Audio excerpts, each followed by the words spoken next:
Hi friends, welcome to Lakshmi Max. இன்னைக்கு என்ன பார்க்க போறோம்னா இன்டெலிஜென்ஸ் பியூரோ செக்யூரிட்டி அசிஸ்டன்ட் நோட்டிஃபிகேஷனுக்கான ஒரு ஷார்ட் நோட்டீஸ் வந்து ரிலீஸ் பண்ணியிருக்காங்க. அதை பற்றின கம்ப்ளீட் இன்ஃபர்மேஷன் தான் இந்த வீடியோவில் பார்க்க போகிறோம். இந்த செக்யூரிட்டி அசிஸ்டன்ட் போஸ்ட்டுக்கு யாரெல்லாம் அப்ளை பண்ணலாம், இதுக்கான அப்ளிகேஷன் டேட் வந்து எப்போ ஸ்டார்ட் ஆகுது, எப்போ க்ளோஸ் ஆகுது, இதுக்கான எஜுகேஷன் குவாலிஃபிகேஷன் என்ன அப்படிங்கக்கூடிய கம்ப்ளீட் இன்ஃபர்மேஷன் வந்து இந்த ஷார்ட் நோட்டீஸில் உங்களுக்கு வந்து கொடுத்துருக்காங்க. ஒவ்வொரு ஜோனுக்குமே பார்த்தீங்க அப்படின்னா வேக்கன்சிஸ் வந்து செப்பரேட்டாக கொடுத்துருக்காங்க. ஸோ இந்த எக்ஸாம் கண்டக்ட் பண்ணக்கூடியவங்க யார் அப்படின்னு பார்த்தீங்கன்னா மினிஸ்ட்ரி ஆஃப் ஹோம் அஃபேர்ஸ்லேருந்து இந்த எக்ஸாம் வந்து கண்டக்ட் பண்ணுறாங்க. செக்யூரிட்டி அசிஸ்டன்ட் இல்லைனா எக்ஸிக்யூட்டிவ்னு சொல்லுவாங்க. டோட்டலாக எவ்வளோ வேக்கன்சிஸ் ரிலீஸ் பண்ணியிருக்காங்க அப்படின்னா 4987 வேக்கன்சிஸ் வந்து ரிலீஸ் பண்ணியிருக்காங்க. இதுக்கான அப்ளிகேஷன் பார்த்தீங்க அப்படின்னா நீங்கள் ஆன்லைனில் அப்ளை பண்ணணும். ஸோ அதுக்கான வெப்சைட்டும் உங்களுக்கு கொடுத்துருக்காங்க. Okay, Ministry of Home Affairs .government.in இல்லைனா MHA.government.in இந்த வெப்சைட்டில் போய் நீங்கள் வந்து ஆன்லைனில் அப்ளை பண்ணிக்கலாம். இதுக்கான செலக்ஷன் ப்ராசஸ் பார்த்தீங்கன்னா டயர் 1, டயர் 2, டயர் 3. ஓகேவா, இதில் ரொம்ப ஈஸியானது எது அப்படின்னு பார்த்தீங்கன்னா டயர் 2 வந்து ரொம்ப ஈஸியாக குவாலிஃபை ஆகிடலாம். டயர் 3ங்கிறது பார்த்தீங்கன்னா இன்டர்வியூ. டயர் 1ல பார்த்தீங்க அப்படின்னா ரிட்டன் எக்ஸாம் வந்து நடக்கும். ஸோ இதுக்கு தான் பார்த்தீங்கன்னா நீங்கள் அதிகமான அளவு எஃபோர்ட் போடுற மாதிரி இருக்கும். ஏன்னா இந்த டயர் 1ல உங்களுக்கு இங்கிலீஷு, மேக்ஸு, ரீசனிங், ஜென்ரல் அவேர்னஸ்லேருந்து கொஸ்டின்ஸ் வந்து கேட்பாங்க.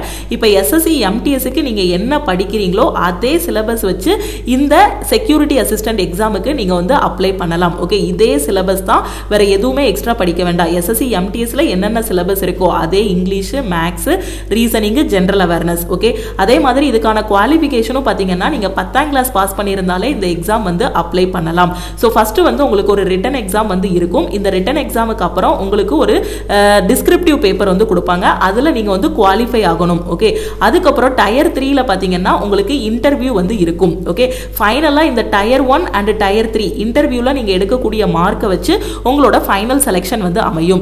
இதுக்கான அப்ளிகேஷன் எப்போ ஸ்டார்ட் ஆகுது அப்படின்னு பார்த்தீங்கன்னா 26 ஜூலை 2025ல வந்து அப்ளிகேஷன் வந்து ஸ்டார்ட் ஆகுது. அப்ளிகேஷன் எப்போ க்ளோஸ் ஆகுது அப்படின்னா 17 ஆகஸ்ட் 2025ல அப்ளிகேஷன் வந்து க்ளோஸ் ஆகுது. இன்னைக்கு 23/7/2025, இன்னும் 3 டேஸுக்கு அப்புறம் பார்த்தீங்கன்னா இந்த ஐபி செக்யூரிட்டி அசிஸ்டன்ட்டுக்கான ஆன்லைன் அப்ளிகேஷன் வந்து ஓப்பன் ஆகிரும். நீங்கள் MHA.government.in இந்த வெப்சைட்டில் போய் ஆன்லைனில் அப்ளை பண்ணிக்கலாம். ஓகேவா, அதே மாதிரி ஃபீஸ் பே பண்ணுறதுக்கான லாஸ்ட் டேட் வந்து 17 ஆகஸ்ட் 2025னு சொல்லியிருக்காங்க. எக்ஸாம் பார்த்தீங்கன்னா கூடிய சீக்கிரத்தில் உங்களுக்கு எக்ஸாம் டேட் வந்து அனௌன்ஸ் பண்ணுவாங்க. ஓகே, எக்ஸாம் டேட் அனௌன்ஸ் பண்ணதுக்கு அப்புறம் பார்த்தீங்கன்னா உங்களுக்கு அட்மிட் கார்டு வந்து ரிலீஸ் பண்ணுவாங்க. இந்த ஹால் டிக்கெட் எடுத்துகிட்டு போய் நீங்கள் ஆன்லைனில் எக்ஸாம் எழுதுகிற மாதிரி இருக்கும். எஜுகேஷன் குவாலிஃபிகேஷன் வந்து நான் சொல்லிட்டேன், நீங்கள் வந்து 10th வந்து பாஸ் பண்ணியிருக்கணும். ஓகே, அதுக்கப்புறம் டொமிசில் சர்டிஃபிகேட், நீங்கள் எந்த ஸ்டேட்டுக்கு அப்ளை பண்ணுறீங்களோ, எந்த இதுக்கு அப்ளை பண்ணுறீங்களோ அதுக்கான இருப்பிட சான்றிதழ் வந்து உங்களுக்கு இருக்கணும். இப்போ சென்னை நீங்கள் அப்ளை பண்ணுறீங்க இல்லையா, இப்போது தமிழ்நாட்டுக்குள்ளே நீங்கள் அப்ளை பண்ணுறீங்க, எந்த இதுக்கு நீங்கள் அப்ளை பண்ணுறீங்களோ அதுக்கான டொமிசில் சர்டிஃபிகேட்டும் உங்ககிட்ட இருக்கணும். அதுக்கப்புறம் நீங்கள் 10th பாஸ் பண்ணியிருந்தா இந்த எக்ஸாம் அப்ளை பண்ணலாம். உங்களுக்கான குவாலிஃபிகேஷன் பார்த்தீங்கன்னா நீங்கள் 10th பாஸ் பண்ணியிருந்தாலே இந்த எக்ஸாம் வந்து அப்ளை பண்ணலாம். அதே மாதிரி நீங்கள் எந்த ஏரியாவுக்கு அப்ளை பண்ணுறீங்களோ அந்த லாங்குவேஜ் வந்து தெரியணும். இப்போ தமிழ்நாட்டுக்குள்ளே நீங்கள் அப்ளை பண்ணுறீங்க அப்படின்னா உங்களுக்கு தமிழ் தெரியணும். ஓகேவா, ஏஜ் லிமிட் பார்த்தீங்க அப்படின்னா மேக்ஸிமம் ஏஜ் லிமிட் வந்து 27 இயர்ஸ் வந்து கொடுத்துருக்காங்க. அது போக எஸ்சி எஸ்டி ஓபிசி பிடபிள்யூடிக்கு பார்த்தீங்கன்னா ஏஜ் ரிலாக்ஸேஷனும் கொடுத்துருக்காங்க. ஓகே, ஸோ எஸ்சி எஸ்டி ஸ்டூடெண்ட்டுக்கு 5 வருஷம் ரிலாக்ஸேஷன் கொடுத்துருக்காங்க. ஓபிசிக்கு 3 வருஷம் ரிலாக்ஸேஷன், பிடபிள்யூடிக்கு பார்த்தீங்கன்னா 10 வருஷம் ரிலாக்ஸேஷன் வந்து கொடுத்துருக்காங்க. ஓகே, ஜென்ரல் கேட்டகரி பார்த்தீங்கன்னா மேக்ஸிமம் 27 வயசு வரைக்கும் எக்ஸாம் எழுதிக்கலாம். ஓபிசி வந்து 30 வயசு வரைக்கும் எக்ஸாம் எழுதிக்கலாம். பிடபிள்யூடி பார்த்தீங்க அப்படின்னா 37 வயசு வரைக்கும் நீங்கள் எக்ஸாம் எழுதிக்கலாம். ஓகே, ஸோ இது சேலரி ரேஞ்ச் வந்து கொடுத்துருக்காங்க. இது அஃபிஷியல் நோட்டிஃபிகேஷன் வந்ததுக்கப்புறம் நான் தனியாகவே உங்களுக்கு எக்ஸ்பிளைன் பண்ணுறேன். ஸோ இன்ஹேண்ட் சேலரியாக பார்த்தீங்க அப்படின்னா இதில் கிட்டத்தட்ட ஒரு 50K வரைக்கும் நீங்கள் வந்து இன்ஹேண்ட், ஓகேவா, ஸோ இன்ஹேண்ட் சேலரியாக வாங்கலாம். 50Kக்கு மேலேயே நீங்கள் வந்து வாங்கலாம். ஓகேவா, ஸோ அஃபிஷியல் வெப்சைட் வந்து சொல்லிட்டேன், எந்த வெப்சைட்டில் நீங்கள் அப்ளை பண்ணணும் அப்படிங்கிறதையும் இதில் சொல்லிட்டேன். Ministry of Home Affairs .government.in இந்த வெப்சைட்டில் தான் நீங்கள் ஆன்லைனில் அப்ளை பண்ணணும். ஸோ இதில் ஃபஸ்ட்டு வந்து டயர் 1 வந்து இருக்கும். இதில் அப்ஜெக்டிவ் டைப் கொஷின்ஸ் வந்து கேட்பாங்க. ஒரு கொஷின் இருக்கும், அதுக்கு கீழே 4 ஆப்ஷன் வந்து கொடுத்துருப்பாங்க. இப்போ எம்டிஎஸ் எழுதுறீங்க இல்லையா, அதே மாதிரி எம்டிஎஸ்ல பார்த்தீங்கன்னா இங்கிலீஷும் ஜென்ரல் அவேர்னஸும் தான் வெயிட்டேஜ் அதிகம். ஆனால் இங்கே பார்த்தீங்கன்னா maths, reasoning, English, general awareness 4 சப்ஜெக்ட்டுக்குமே நீங்கள் வந்து ஈக்குவல் இம்பார்ட்டன்ஸ் கொடுத்து படிக்கணும். ஓகே, என்னென்ன கொஷின்லாம் இருக்குன்னா ஜென்ரல் அவேர்னஸில் கொஷின் இருக்கும், குவான்ஸ் மேக்ஸில் கொஷின் இருக்கும், அதுக்கப்புறம் ரீசனிங்லேருந்து கொஷின் கேட்பாங்க, இங்கிலீஷ்லையும் கொஷின் கேட்பாங்க. ஓகே, அதுக்கப்புறம் டயர் டயர் 2ல பார்த்தீங்க அப்படின்னா உங்களுக்கு டிஸ்கிரிப்டிவ் பேப்பர் வந்து இருக்கும். ஓகே, ஸோ டிஸ்கிரிப்டிவ் வந்து இருக்கும். நீங்கள் ஆஃப்லைனில் எழுதுகிற மாதிரி இருக்கும், ஆன்லைனில் டைப் பண்ணுற மாதிரி இருக்காது. ஆஃப்லைனில் ஒரு பேசேஜ் மாதிரி கொடுத்துருப்பாங்க. ஓகே, ஸோ அந்த டிஸ்கிரிப்டிவில் நீங்கள் வந்து என்ன ஆகணும், குவாலிஃபை ஆகணும். அதுக்கப்புறம் ஃபைனலாக உங்களுக்கு இன்டர்வியூ வந்து இருக்கும். ஓகே, ஸோ இந்த டயர் 1 டயர் 2 இது முடிஞ்சதுக்கப்புறம் ஃபைனலாக உங்களுக்கு என்ன இருக்கும்னா இன்டர்வியூ வந்து இருக்கும். ஸோ இந்த இன்டர்வியூக்கு அப்புறம் பார்த்தீங்கன்னா அவ்வளோதான், உங்களுக்கு ஃபைனல் செலெக்ஷன் வந்து இருக்கும், போஸ்டிங் வந்து போட்டுருவாங்க. ஓகே, ஸோ ஃபைனல் செலெக்ஷன் வந்து எதை வச்சு இருக்குன்னா டயர் 1ல நீங்கள் எடுக்கிற மார்க்கு ப்ளஸ் இன்டர்வியூவில் நீங்கள் எடுக்கிற மார்க்கு. டயர் 1ல பார்த்தீங்க அப்படின்னா உங்களுக்கு அப்ஜெக்டிவ் டைப் பேப்பர் வந்து இருக்கும். ஓகே, ரிட்டன் எக்ஸாம் வந்து எழுதுவீங்க. அதுக்கப்புறமா டயர் 2ல வந்து பார்த்தீங்கன்னா ஒரு டிஸ்கிரிப்டிவ் பேப்பர் வந்து எழுதுவீங்க. இதில் நீங்கள் குவாலிஃபை ஆகணும். ஓகே, அது ஆஃப்லைனில் தான் நடக்கும், ஆன்லைனில் டைப் பண்ணுற மாதிரி இருக்காது. அதுக்கப்புறம் டயர் 3ல இன்டர்வியூ இருக்கும். ஃபைனலாக ரிசல்ட் பார்த்தீங்கன்னா இந்த டயர் 1ல நீங்கள் எடுக்கிற மார்க்கு ப்ளஸ் இந்த இன்டர்வியூவில் நீங்கள் எடுக்கிற ஸ்கோரு இது ரெண்டையும் வச்சு உங்களுக்கு ஃபைனல் செலெக்ஷன் வந்து இருக்கும். ஓகே, ஸோ இந்த ரிட்டன் எக்ஸாமில் பார்த்தீங்க அப்படின்னா உங்களுக்கு என்னென்ன கொஸ்டின் கேட்பாங்கிறத சொல்லிட்டேன். ஸோ எதுலனா general awareness, maths, reasoning, English. Okay, so இதில் இருந்து மட்டும்தான் உங்களுக்கு கொஸ்டின்ஸ் வந்து கேட்பாங்க. ஓவராலாக பார்க்க போனால் எஸ்எஸ்சிக்கு என்ன படிக்கிறீங்களோ அதே சிலபஸ் தான் இதில். ஓகே, ஸோ எல்லாத்துலேயும் பார்த்தீங்கன்னா உங்களுக்கு 20 கொஸ்டின்ஸ் வந்து இருக்கும். ஓகே, மார்க் பார்த்தீங்கன்னா ஒவ்வொரு கொஸ்டினுக்கும் ஒரு மார்க்கு, டோட்டலாக 100 கொஸ்டின்ஸ் வந்து கேட்பாங்க. 100 மார்க்குக்கு எக்ஸாம் வந்து இருக்கும். ஸோ டைம் வந்து பார்த்தீங்கன்னா 1 மணி நேரம் டைம் வந்து கொடுப்பாங்க, 60 மினிட்ஸ் வந்து டைமு. ஓகேவா, ஸோ ஒரே ஒரு சிங்கிள் எக்ஸாம் தான். இந்த ரிட்டன் எக்ஸாம் முடிச்சிட்டிங்க அப்படின்னா அதுக்கப்புறமா உங்களுக்கு என்ன இருக்கும், டிஸ்கிரிப்டிவ் பேப்பர் வந்து இருக்கும். அதில் குவாலிஃபை ஆனதுக்கப்புறம் இன்டர்வியூ வந்து இருக்கும். ஓகே, ஸோ ஏஜ் லிமிட் பற்றி நான் சொல்லிட்டேன். அதாவது மேக்ஸிமம் ஏஜ் லிமிட் பார்த்தீங்கன்னா 27. ஸோ மினிமம் ஏஜ் லிமிட் பார்த்தீங்கன்னா 18. ஓகேவா, so minimum age limit 18, maximum age limit வந்து 27. இது யாருக்கு அப்படின்னு பார்த்தீங்கன்னா ஜென்ரலுக்கு. நீங்கள் ஓபிசியாக இருந்தீங்கன்னா உங்களுக்கு 3 வருஷம் ரிலாக்ஸேஷன் கொடுக்குறாங்க. அப்போ மினிமம் 18லேருந்து மேக்ஸிமம் 30 வயசு வரைக்கும் இருக்குன்னா இந்த எக்ஸாம் அப்ளை பண்ணிக்கலாம். எஸ்சி எஸ்டினா 5 வருஷம் ரிலாக்ஸேஷன் கொடுக்குறாங்க. மினிமம் 18, மேக்ஸிமம் 32 வயசு வரைக்கும் இந்த எக்ஸாம் எழுதிக்கலாம். நீங்கள் பிடபிள்யூடி ஸ்டூடெண்ட்டாக இருக்கீங்கன்னா உங்களுக்கு 10 வருஷம் எக்ஸ்ட்ரா இருக்கும். ஏற்கனவே இருக்கக்கூடிய ஏஜ் ரிலாக்ஸேஷன்லேருந்து ஒரு 10 வருஷம் எக்ஸ்ட்ரா கிடைக்கும் உங்களுக்கு. ஓகே, இப்போ நீங்க காலேஜ் படிக்கக்கூடிய ஸ்டூடெண்டா இருந்தீங்கன்னா கண்டிப்பா உங்களுக்கு 18 வயசு ஆகியிருக்கும். நீங்க 10ஆம் கிளாஸும் பாஸ் பண்ணியிருப்பீங்க. அதே மாதிரி நீங்க இந்த எக்ஸாமும் அப்ளை பண்ணலாம். ஓகேவா, ஸோ காலேஜ் ஸ்டூடெண்ட்டுக்கு எல்லாமே இருக்கு. உங்களுக்கு 18 வயசு ஆகியிருக்கும், 10ஆம் கிளாஸ் பாஸ் பண்ணியிருப்பீங்க. ஸோ மறக்காம இந்த எக்ஸாமுக்கு அப்ளை பண்ணுங்க. சேம் எஸ்எஸ்சிக்கு என்ன சிலபஸ் படிக்கிறீங்களோ அதே சிலபஸ் தான். ஓகே, அஃபிஷியல் நோட்டிஃபிகேஷன் வந்ததுக்கு அப்புறம், அஃபிஷியல் நோட்டிஃபிகேஷன் பார்த்தீங்கன்னா 26 ஜூலை 2025, இன்னும் 2 நாளில் அஃபிஷியல் நோட்டிஃபிகேஷனாக ரிலீஸ் பண்ணுவாங்க. அதில் ஏஜ் லிமிட்டு, எஜுகேஷன் குவாலிஃபிகேஷன் பற்றி இன்னும் டீட்டெயிலாக சொல்லியிருப்பாங்க. ஓகே, அது வந்ததுக்கு அப்புறமா நம்ம சிலபஸ் பற்றி தனியாகவே ஒரு வீடியோவில் டிஸ்கஸ் பண்ணலாம். ஓகேவா, இப்போ ஓவராலாக பார்த்தீங்கன்னா எஸ்எஸ்சிக்கு என்ன படிக்கிறீங்களோ அதே தான் இந்த எக்ஸாமுக்கும். அப்போ இப்போ நீங்கள் எம்டிஎஸ் படிக்கலாம், சிஹெச்எஸ்எல் படிக்கலாம், இல்லை சிஜிஎல் படிச்சுட்டு இருக்கலாம். ஸோ அப்படி படிச்சுட்டு இருக்கீங்க அப்படின்னா இந்த எக்ஸாமுக்கும் நீங்கள் வந்து அப்ளை பண்ணுங்க. ஓகேவா, ஏன்னா சேம் சிலபஸ் தான். அங்கே என்ன படிக்கிறீங்களோ அதே இதை படிக்க போறீங்க. அதே இங்கிலீஷ், மேக்ஸ், ரீசனிங், ஜென்ரல் அவேர்னஸ்ல இருந்து கொஸ்டின் கேட்க போறாங்க. ஓகே, ஏஜ் லிமிட் வந்து பார்த்துக்கோங்க. மினிமம் 18, மேக்ஸிமம் 27 வந்து ஜென்ரலுக்கு. அது போக ஓபிசிக்கு, எஸ்சி எஸ்டிக்கு, பிடபிள்யூபிடிக்கு வந்து ஏஜ் ரிலாக்ஸேஷன் வந்து இருக்கு. 26ஆம் தேதி வந்து அப்ளிகேஷன் ஃபார்ம் வந்து ஓப்பன் ஆகுது. ஸோ அப்ளிகேஷன் ஃபார்ம் ஓப்பன் ஆனதுமே ஹவு டு அப்ளை அப்படின்னு ஒரு வீடியோ வந்து அப்லோட் பண்ணுவோம். அந்த வீடியோவை பார்த்துட்டு அதுக்கப்புறமா நீங்கள் ஆன்லைனில் அப்ளை பண்ணுங்க. ஓகேவா, ஸோ அதே மாதிரி எஜுகேஷன் குவாலிஃபிகேஷன் வந்து நான் சொல்லிட்டேன். நீங்கள் 10ஆம் கிளாஸ் பாஸ் பண்ணியிருக்கணும், இல்லை 10ஆம் கிளாஸுக்கு ஈக்குவலண்ட்டாக படிச்சிருந்தாலே போதுமானது. அதனால் காலேஜ் படிக்கிற எல்லா ஸ்டூடெண்ட்டுமே நீங்கள் வந்து அப்ளை பண்ணுங்க, இந்த எக்ஸாமுக்கு அப்ளை பண்ணுங்க. உங்கள் கையில் 10ஆம் கிளாஸ் பாஸ் பண்ணியிருக்கீங்க. ஓகேவா, ஸோ 10ஆம் கிளாஸ் பாஸ் பண்ணியிருக்கீங்க, அதே மாதிரி 18 வயசு ஆகிருச்சு அப்படின்னாலே நீங்கள் இந்த எக்ஸாமுக்கு அப்ளை பண்ணுங்க. அதனால தான் நான் அழுத்தி சொல்கிறேன், காலேஜ் படிக்கும் போதே இந்த மாதிரி எக்ஸாம்ஸ் எல்லாம் நீங்கள் அப்ளை பண்ணீங்கன்னா காம்படிட்டிவ் எக்ஸாம் பற்றின ஒரு அவேர்னஸ் வந்து உங்களுக்கு கிடைக்கும். ஓகே, ஏன்னா எஸ்எஸ்சி எம்டிஎஸோட குவாலிஃபிகேஷன் 10ஆம் கிளாஸ் தான், ஆர்ஆர்பி குரூப் டியோட குவாலிஃபிகேஷன் 10ஆம் கிளாஸ் தான், ஐபியோட செக்யூரிட்டி அசிஸ்டன்டோட குவாலிஃபிகேஷனும் 10ஆம் கிளாஸ் தான். இப்போ எஸ்எஸ்சி எம்டிஎஸ்க்கு English, maths, reasoning, general awareness படிக்கிறீங்க. அதே English, maths, reasoning, general awareness தான் இந்த எக்ஸாம்லையும் கேட்க போகிறாங்க. ஓகே, அப்போ நம்ம ஒரு எக்ஸாமுக்கு படிக்கும் போதே அதுக்கு ரிலேட்டடாக வரக்கூடிய எல்லா எக்ஸாமுமே நம்ம வந்து அப்ளை பண்ணணும். ஓகே, ஸோ இந்த வீடியோ வந்து உங்களுக்கு செக்யூரிட்டி அசிஸ்டன்ட் பற்றின ஒரு ஓவர் வியூ வந்து கொடுத்துருக்கோம். டீட்டெயிலான எக்ஸ்பிளனேஷன் வந்து 26ஆம் தேதி நம்ம அஃபிஷியல் நோட்டிஃபிகேஷன் வந்ததுக்கப்புறம் பார்க்கலாம்.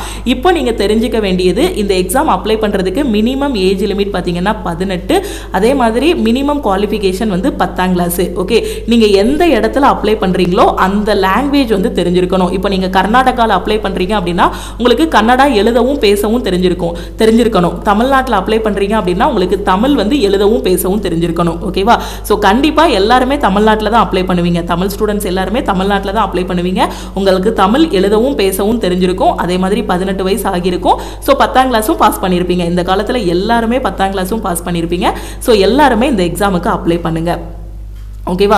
ஸோ இதுக்கு syllabus English, maths, reasoning, general awareness சொன்னேன் இல்லையா?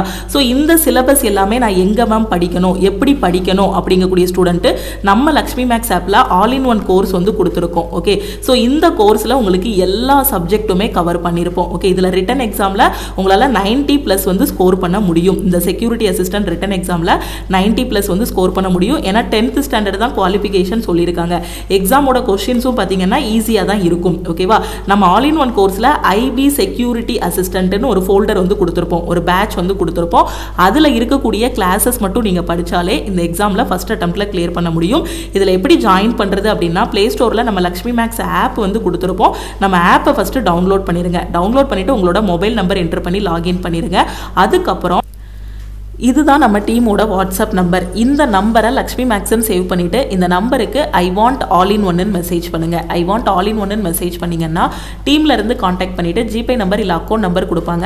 அதுக்கு 1999 பே பண்ணிவிட்டு பேமெண்ட்டோட ஸ்க்ரீன்ஷாட் சென்ட் பண்ணிங்கன்னா பேக்கெண்ட்லேருந்து அக்சஸ் கொடுத்துருவாங்க. நீங்கள் 1999 பே பண்ணிட்டீங்கன்னா உங்களுக்கு லைஃப் டைம் வேலிடிட்டி வந்து கொடுத்துருவாங்க.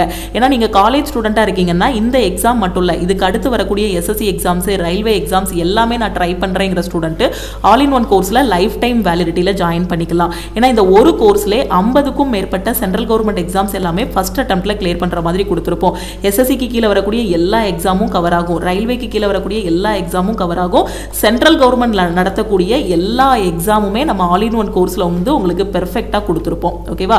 எனக்கு வந்து 1 இயர் வேலிடிட்டி போதும் மேம் அப்படிங்கிற ஸ்டூடெண்ட் ஆல் இன் ஒன் கோர்ஸுக்கு 1499 மட்டும் பே பண்ணி ஜாயின் பண்ணிக்கலாம். ஓகே, நீங்கள் ஆப்பில் போய் டைரெக்டாக ஆல் இன் ஒன் கோர்ஸுக்கு ஃபீஸ் பே பண்ண வேண்டாம். நம்ம டீமுக்கு காண்டாக்ட் பண்ணிட்டீங்க அப்படின்னா அவங்க ஜிபே நம்பர் வந்து கொடுப்பாங்க. அதுக்கு 1999 பே பண்ணிட்டு பேமெண்ட்டோட ஸ்கிரீன்ஷாட் சென்ட் பண்ணீங்கன்னா லைஃப் டைம் வேலிடிட்டியில் கிளாஸோட அக்சஸ் கொடுத்துருவாங்க. 1499 பே பண்ணீங்க அப்படின்னா 1 இயர் வேலிடிட்டியில் கிளாஸோட அக்சஸ் வந்து கொடுத்துருவாங்க.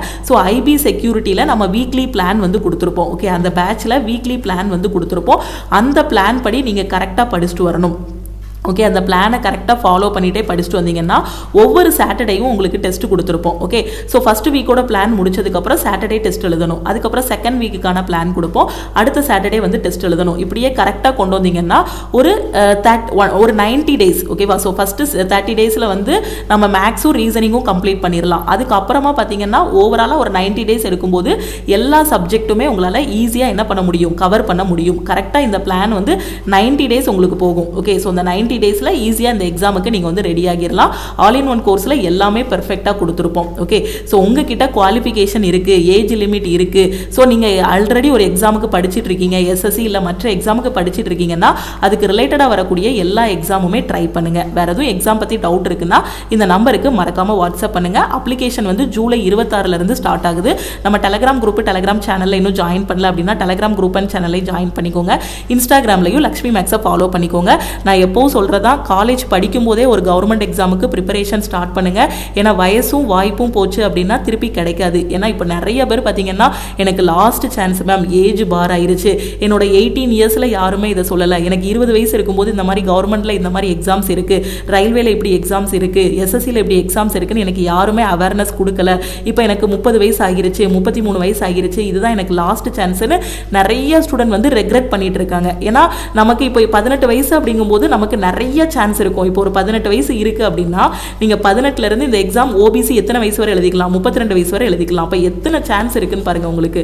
ஸோ எத்தனை சான்ஸ் இருக்கு, வருஷம் நோட்டிபிகேஷன் வந்துச்சுன்னா கிட்டத்தட்ட 10க்கும் மேல வாய்ப்புகள் இருக்கு. ஓகேவா? அப்போ அந்த 18 வயசுல காம்படிட்டிவ் எக்ஸாமுக்கு ப்ரிப்பரேஷன் ஸ்டார்ட் பண்ணீங்கன்னா வயசும் இருக்கும், வாய்ப்பும் இருக்கும். அந்த 18 வயசுல படிக்கும் போது ஈஸியா நமக்கு மனசுல பதிஞ்சிரும், எல்லாமே என்ன படிக்கிறோமோ அது பதிஞ்சிரும். ஆனா அந்த 30 வயசுக்கு மேல இல்ல 28 வயசுக்கு மேல பாத்தீங்க அப்படின்னா படிக்க முடியாதுன்னு கிடையாது. அந்த டைம்ல நம்ம மைண்ட்ல பார்த்தீங்கன்னா நிறைய ப்ரெஷர் இருக்கும். நம்ம ஃபேமிலி, நமக்கு மேரேஜ் ஆகிருக்கும், நம்மளை டிபெண்ட் பண்ணி இருப்பாங்க, இல்லை நமக்கு அப்போ தான் மேரேஜுக்கு மாப்பிள்ளை பார்த்துட்டு இருப்பாங்க, இல்லை பொண்ணு பார்த்துட்டு இருப்பாங்க, நிறையா. ஸோ அந்த மாதிரி ஒரு இதுக்குள்ளே வந்துடுவோம். நம்ம ஃபேமிலியே நம்ம தான் காப்பாற்றணும். அப்போ ஒரு ஸ்டாண்டர்டான வேலை வேணும் அப்படிங்கக்கூடிய ஒரு ஸ்ட்ரெஸ்ஸான இதுக்குள்ளே இருப்போம். அதே அந்த 18 வயசு பார்த்தீங்கன்னா ஒரு ஃப்ரீயாக இருப்போம். வீட்டில் எதுவுமே சொல்ல மாட்டாங்க. காலேஜ் படிச்சுட்டு இருப்போம். எப்போ காசு கேட்டாலும் வீட்டில் கொடுப்பாங்க. அந்த டைம்லேயே நம்ம படிச்சிடணும். அந்த காசை வந்து வேஸ்ட் பண்ணக்கூடாது. அந்த காசை வந்து நம்ம அந்த இன்ஸ்டாகிராமில் ரீல்ஸ் பார்க்குறதுக்கோ இல்லை வேறு எதுக்குமோ இது பண்ணக்கூடாது. கரெக்டாக நம்ம ஃப்யூச்சருக்கு என்ன இது பண்ணணுமோ அதுக்கு ஸ்பெண்ட் பண்ணி படிச்சிடலாம். ஏன்னா 18 வயசில் யாரும் வந்து நம்மளை ஸ்ட்ரெஸ் ஆக்க மாட்டாங்க. காலேஜ் படிக்கும்போது என்னப்பா வேலைக்கு போலையான்னு யாரும் கேட்க மாட்டாங்க. ஆனால் ஒரு 20 வயசுக்கு மேலே பார்த்தீங்கன்னா 20-22 வயசுக்கு மேலே என்ன வேலைக்கு போலையா, என்ன கல்யாணம் ஆகலையா அப்படின்னு கேட்க ஆரம்பிச்சிருவாங்க. அப்போ அந்த வயசுலயே நம்ம என்ன பண்ணிக்கணும், ஒரு சேஃபான இதுக்குள்ளே போயிடணும்.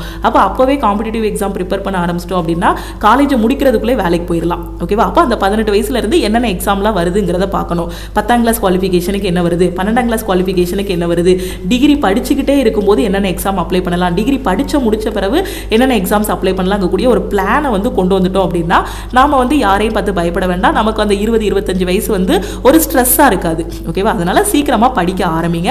இந்த செக்யூரிட்டி அசிஸ்டன்ட் போஸ்ட்டுக்கு எல்லாருமே அப்ளை பண்ணுங்க. சேம் எஸ்எஸ்சியோட சிலபஸ் தான்.